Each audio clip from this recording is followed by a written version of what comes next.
믿음으로 예배자리에 나오신 우리 모든 성도님들께 하나님 주시는 은혜가 우리 한 주간도 충만하기를 기도합니다. 지난 시간에는 루틴을 계속 살펴보면서 우리 성도들이 성도다운 삶을 살 때에 그 선한 성품들이 주변 사람들에게 영향을 끼치게 되고 그것이 하나님의 은혜를 나타낸다는 말씀을 드렸습니다. 오늘도 계속해서 나오미의 다른 또 성품들을 한번 살펴보면서 우리들이 신앙의 도전이 되기를 바랍니다. 먼저 10절을 보면은요, 이렇게 시작합니다.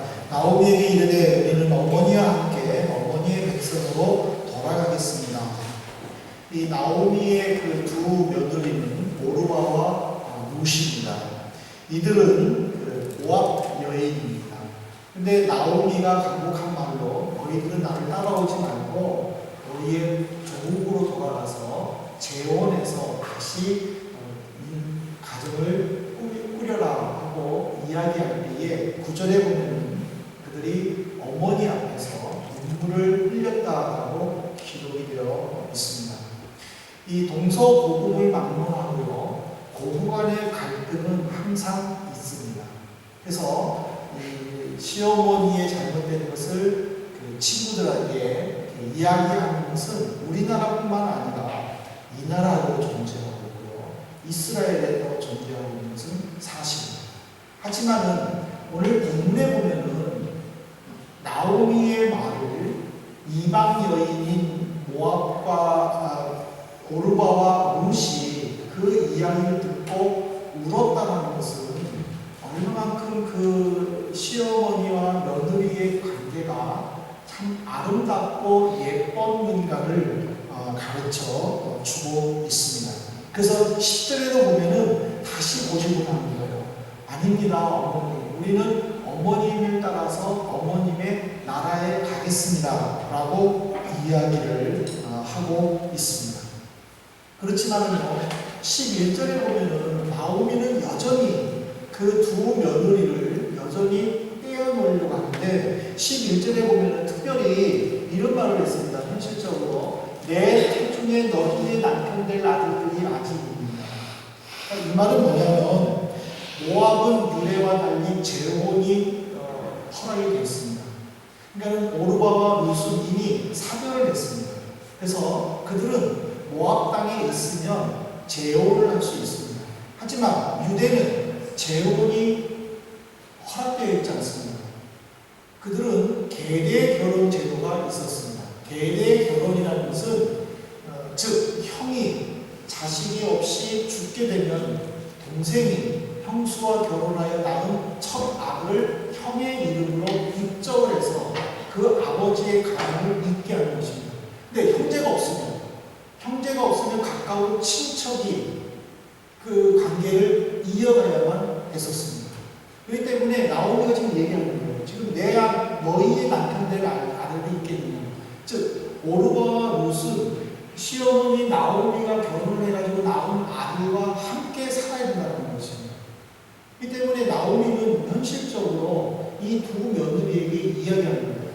아들들이 아직 있느냐. 그리고 또 그들이 자랄 때까지 너희들이 기다릴 수 있겠느냐 라고 말하는 것은 자꾸 이 나오미는 자기가 믿음을 통해서 또 이 현 상황을 통해서 하나님의 뜻을 깨닫고 회개하여 고국으로 돌아갈 작정을 했지만은 자기의 두 며느리들까지 자기와 함께 감으로 말미암아 불편한 삶을 살 것을 그는 두려워했고 걱정했다는 사실입니다.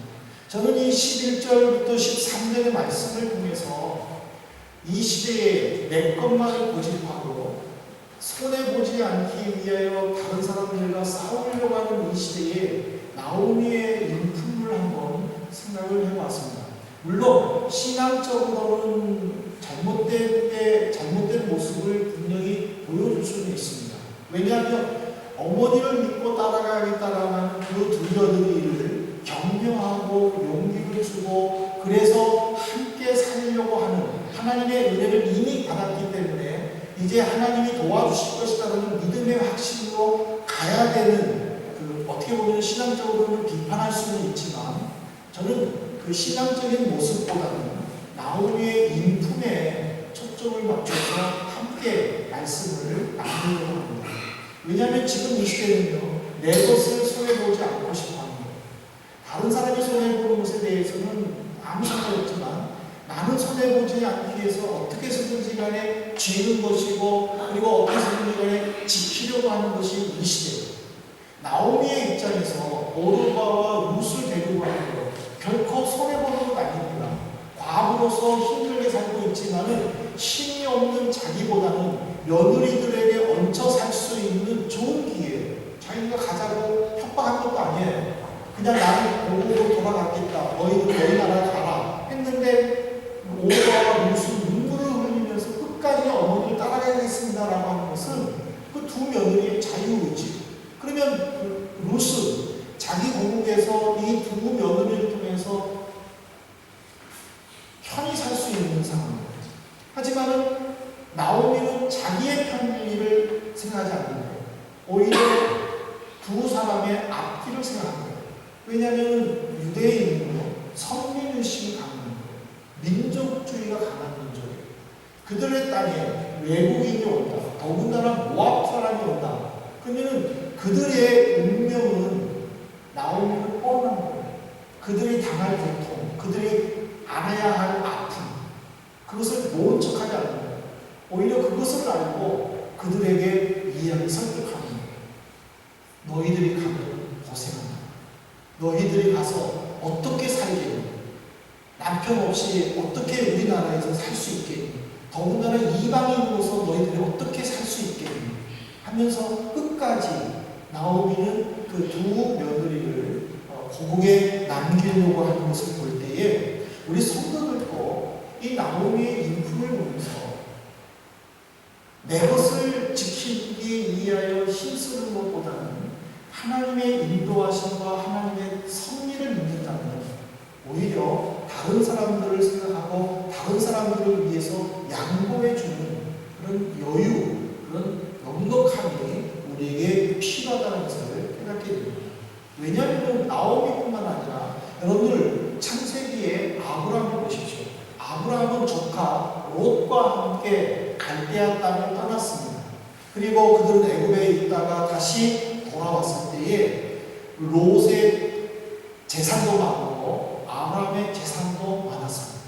목축지는 한정이 되어 있는데 아브라함의 목동과 롯의 목동이 함께 살고 있고 주변 나라의 목동들이 함께 살고 있었습니다. 그러니까 목축지 때문에 늘 싸웠습니다. 그것을 아브라함이 지켜보았습니다. 그래서 롯에게 이렇게 말합니다. 우리 둘이 삼촌과 조카 사이인데 너희의 목자들과 내 목자들이 서로 싸우는데 너무 불편하다. 우리 여기서 헤어지자. 내가 먼저 택하고 난 다음에 내가 택할 테니까 나는 무조건 내가 택한 곳에 반대를 택할 것이니까 먼저 택하라 하고 이야기를 합니다.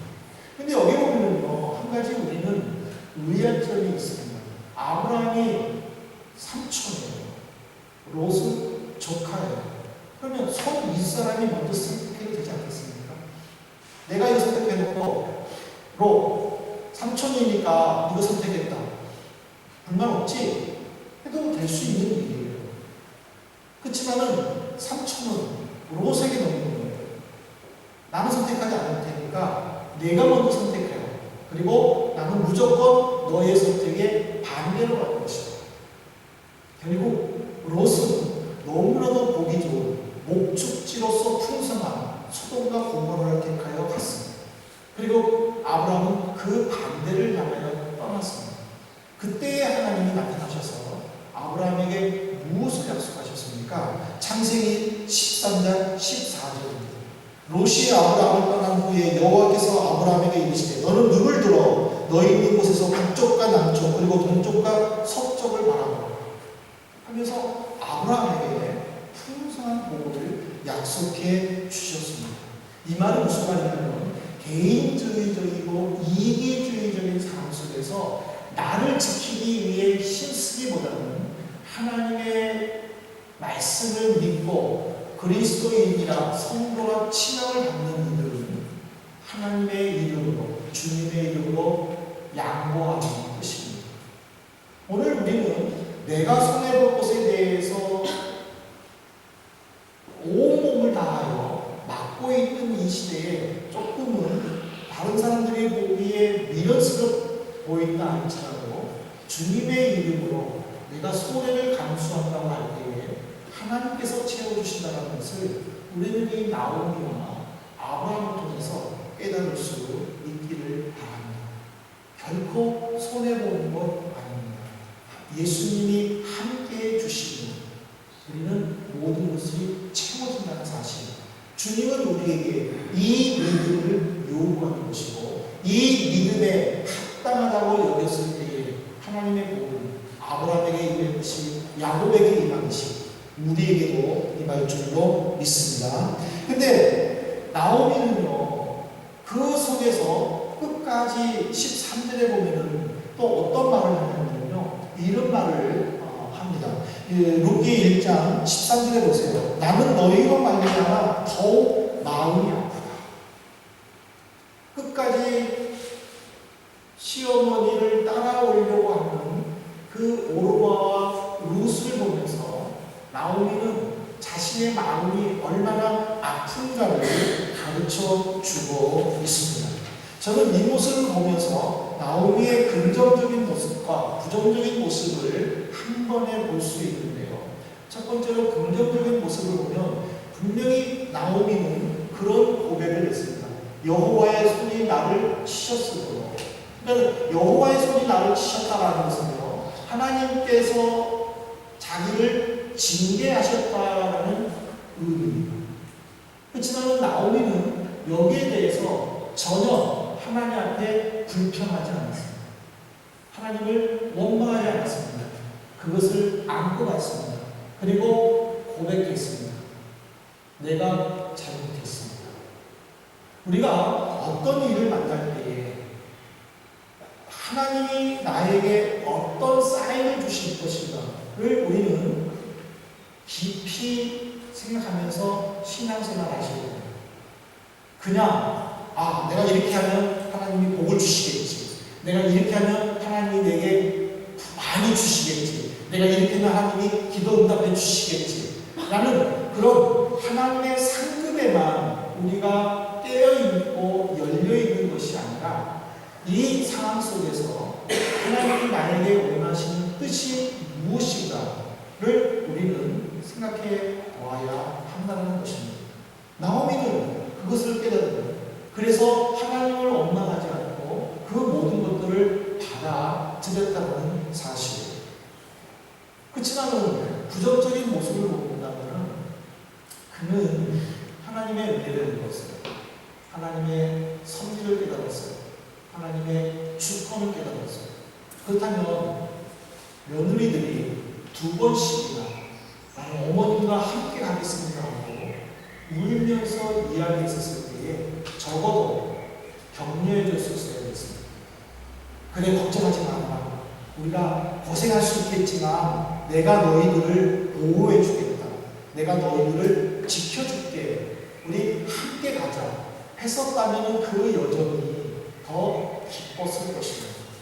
그러나 나오미는 끝까지 그들을 거부했습니다. 끝까지 모압 땅에 남을 것을 고집했습니다. 그 결과가 어떻게 됩니까? 14절에 나옵니다. 14절에 보면 그들이 울면서 보면은요, 두 며느리가 서로 다른 결론을 내립니다. 14절에 보면 오르바는 그의 시어머니에게 입맞추게 했습니다. 시어머니에게 입맞췄다는 것은 이별을 의미합니다. 오르바는 시어머니를 따라가기 위해서 결심을 하고 어머니와 함께 길을 갔지만 나를 떠나라는 그 시어머니의 말에 오르바는 입을 맞췄습니다. 이것은 뭐냐면 미래를 확신하지 못했다는 사실입니다. 오르바의 입장에서 편하고 모든 것이 익숙한 곳에서 떠나서 새로운 곳에서 적응해야 된다는 것은 두려울 수 있고, 또 여인 혼자 된 여자로서 할 수 있을까라는 걱정과 의식이 들 상황에서 누군가가 자기를 붙잡아 주지 못한다면 쉽게 결단하지 못합니다. 그렇지 않습니까? 우리가 무언가를 하려고 하는데 누군가가 안 될 거야, 하겠어? 어려울 것 같은데? 그러면은요, 확신 있게 움직이려고 해도 자꾸 그 말이 귀에 거슬리는 거예요. 할 수 있을까? 할 수 있을까? 또 포기하는 거예요. 오르반은 그와 같았어요. 그는 부모님을 따라가려고 했었어요. 부모님이 괜찮아 했었으면 그는 갔었어요. 근데 가서 어떻게 할래? 또 어떻게 살래? 그 말에 자꾸 그는 마음에 부담감이 있었다는 사실. 저는 오늘 이 오르바와 룻을 보면서 우리의 삶을 한번 생각해 보려고 합니다. 나는 오르바와 같은 삶을 살고 있나? 아니면 룻과 같은 삶을 살고 있나? 우리는요, 예배를 드리면서 말씀을 들을 때 이렇게 살면 되겠구나, 이렇게 하면 되겠구나, 맞다 하는 어떤 그 확신을 가지고 세상을 나옵니다. 근데 그 세상에서 확신을 가진 것을 실천하려고 할 때에 의외로 어려움들을 만납니다. 반대를 만나게 되고 장벽들을 만나게 되고 내 생각대로 되지 않을 때가 있습니다. 그럴 때 어떻게 해야 되는 겁니까? 오르반처럼 포기하겠습니까? 역시 나는 안 되는구나 하고 뒤로 쭉 갈 때는 하겠습니까? 룻을 보십시오. 오르반은 시어머니와 입맞추다에서 헤어졌어요. 그러나 룻은 그를 붙쫓았다. 이 붙쫓았다라는 히브리어를 보면요, 떨어지지 않기 위해 딱 붙었다라는 의미인데, 히브리의 단어에서 이 용어를 쓰는 것은 어디에서만 쓰느냐면 결혼할 때만 쓴답니다. 이 붙쫓았다라는 것은 결혼할 때 아내가 남편이 아내에게 꼭 붙어서 떨어지지 않는 것이 붙쫓았다라는 것입니다. 즉 룻은 시어머니를 꼭 붙잡아서 마치 결혼한 사람처럼 꼭 붙잡아서 어떤 일이 있어도 떨어지지 않는다라는 표현이라는 사실. 우리가 하나님의 은혜를 받는다면 어떤 상황에서든지 주님 앞에 떨어지지 않겠다라는 그런 믿음의 확신을 가지고 행동했다는 사실. 우리가 예배드릴 때 찬양 드릴 때에 모든 상황 속에서도 나는 여호와를 찬양하겠다. 여러분, 저는 그 얘기를 들으면 그 찬양 가사를 하면서 나는 할 수 있을까라고 스스로 묻는다고 했어요. 내가 그 상황 속에서도 하나님을 찬양할 수 있을까? 다윗이 이 고백을 할 때는 언제였습니까? 사울에게 쫓겨서 도망다닐 때였습니다. 아무 잘못 없었습니다. 근데 사울은 다윗을 죽이려고 했었습니다. 그때 다윗은 하나님 앞에 모든 상황에서도 나는 하나님을 찬양한다고 고백했다면 다윗이 고백할 수 있었다고 생각하십니까? 화가 나지 않겠습니까? 저 같았으면 화가 났을 것 같아요. 저 같았으면 어떻게 쓰는지 간에 원수를 갚아가지고 편하고 싶었을 것 같아요. 아니면 하나님을 향해서 겨우 나에게 해준 것이 이겁니까? 라고 원망할 수 있을 것 같아요. 근데도 다윗은 그러지 않았어요. 그런데도 룻은 그러지 않았어요. 이것이 하나님이 우리에게 주신 도전입니다. 데살로니가전서 3장 13절에 보면요, 사랑하는 성도들아 선을 행하다가 낙심하지 말아라 라고 되어 있습니다. 우리가 주님을 믿을 때 낙심하지 말아야 됩니다. 이 낙심하다가 독일어로 보니까요, 라스트 드리세드입니다. 드리세드 뭐예요? 지겨워하지 말아라. 우리가 선을 행할 때에 지겨워하지 말아요. 그 일을 일을 할 때에 지겨워하지 말아요. 왜 작심삼일이에요?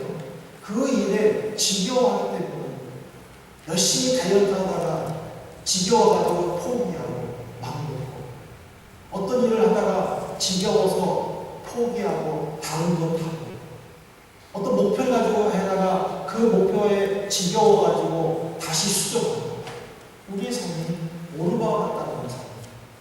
하지만 주님께서 이 룻을 통해서 우리에게 주시는 것은 낙심하지 말라는 거예요. 지겨워하지 말라는 거예요. 그 일에 최선을 다하는 거예요. 말씀에 순종하는 거예요. 룻처럼 붙잡아라는 것이죠. 오늘 우리는 이 말씀과 현실 앞에서 우리 심각하게 생각해 봐야 됩니다. 내가 붙잡아야 될 대상은 무엇입니까? 말씀과 현실은 항상 동떨어져 있어요.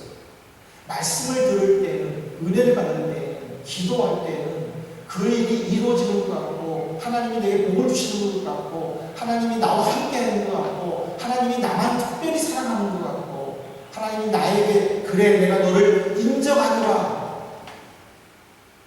그러나 그 말을 듣고 현실에 나갔을 때는 늘 이상과 반대되는 속에서 우리가 힘들어하고, 우리가 어려워하고, 우리가 실망하고 있지 않습니까?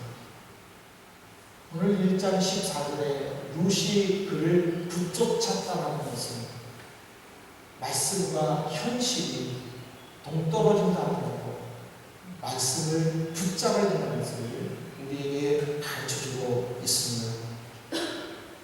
여호와와 룻의 선택, 이것은 이 시대의 우리의 선택입니다.